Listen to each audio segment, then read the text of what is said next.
So I have a quick tip for you today. What do you do when you're out on a hike and it's raining, or at least the ground is very wet, and you want to keep your backpack off of the ground? Well, I'm going to show you one method of suspending a backpack from a tree using nothing more than a rope and a toggle. If you're interested in seeing how I do it, stay tuned. So for me, there are three reasons why I want to suspend my backpack from a tree when I'm setting up camp or sitting down to have a lunch. First is to get it off of the cold, wet ground. I don't want any more wetness than necessary soaking into my backpack from the ground. In addition, it does make it easier to organize myself when I'm setting up camp.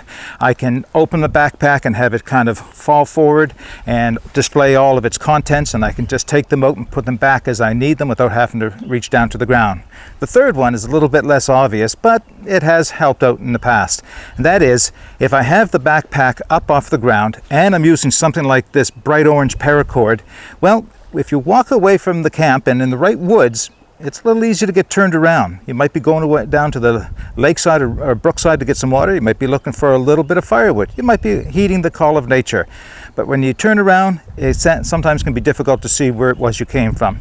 If your backpack is off of the ground and you have a nice bright rope like this tied around the tree, it can make it a little easier to find your way back. So, how do I go about doing it? Well, let me get set up and I'll show you what I do. So there are a number of ways you can go about creating a fixed loop on the end of your rope. Some of the simplest is simply an overhand bight. So create a nice long loop and tie a knot in it. There you go. That's a fixed loop. It's not going to get any bigger, not going to get any smaller. That's probably the easiest way to do it. My preferred method is a bowline knot. So let me see if I can do that for you. So the proper way to do a bowline, and I'm certainly no expert at it, is to start. I have a running end up here. I'm going to give yourself quite a bit of a tag, as it's referred to. Create a loop. Pass the running end down through the loop, around what's known as the standing end, and back up through the loop. And then bring the knot tight.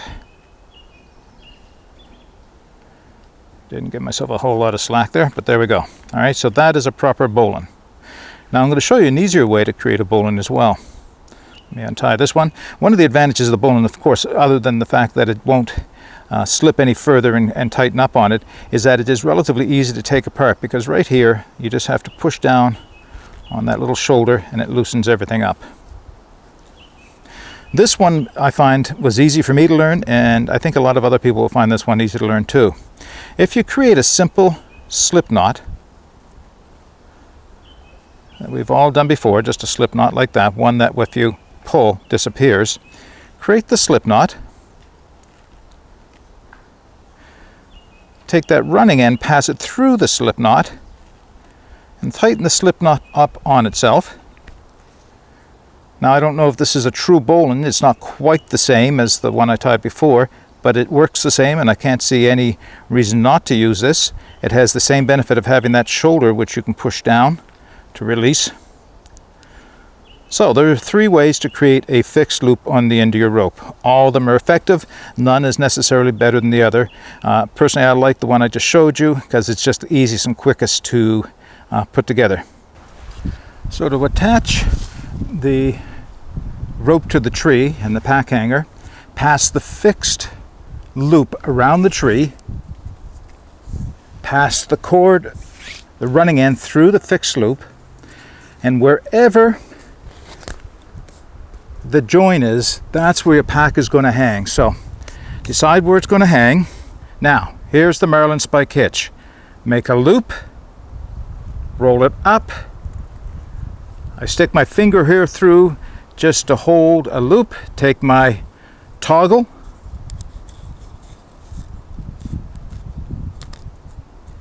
and it's affixed now to the tree.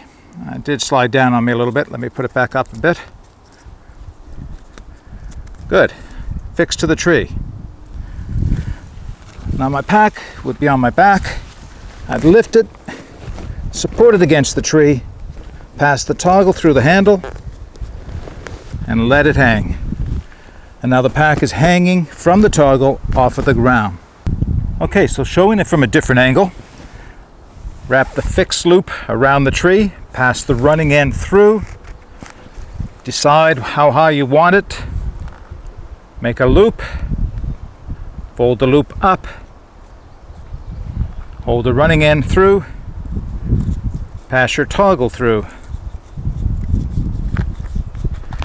There's my toggle hanging nice and strong. Take my backpack, pass the toggle through the grab loop, and I'm done. Okay, so that works great if your backpack has a grab handle. But if your backpack doesn't have a grab handle, then you're going to need to use a different method for suspending your pack. But it starts the same. Pass the fixed loop around the tree, pass the running end through the fixed loop, but this time you're going to use a much longer stick. Make a much bigger bite so that you can pass your running end through like this.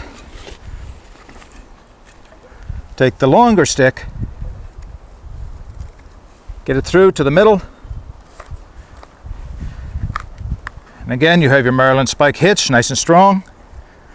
And this time, when I lift my backpack up, I'll suspend it by the shoulder straps. And there's my backpack suspended by the shoulder straps just as effectively as it was through the hang, or the grab handle. Okay, so if you've enjoyed this quick tip, learning how to use a string and a piece of wood to hang your backpack from a tree, keeping it dry, keeping it organized, and keeping it so that you can find your way back to camp if you get turned around, then why not consider subscribing to my channel? And in the meantime, get out and explore. Take that path less traveled. It'll make all the difference. Bye for now.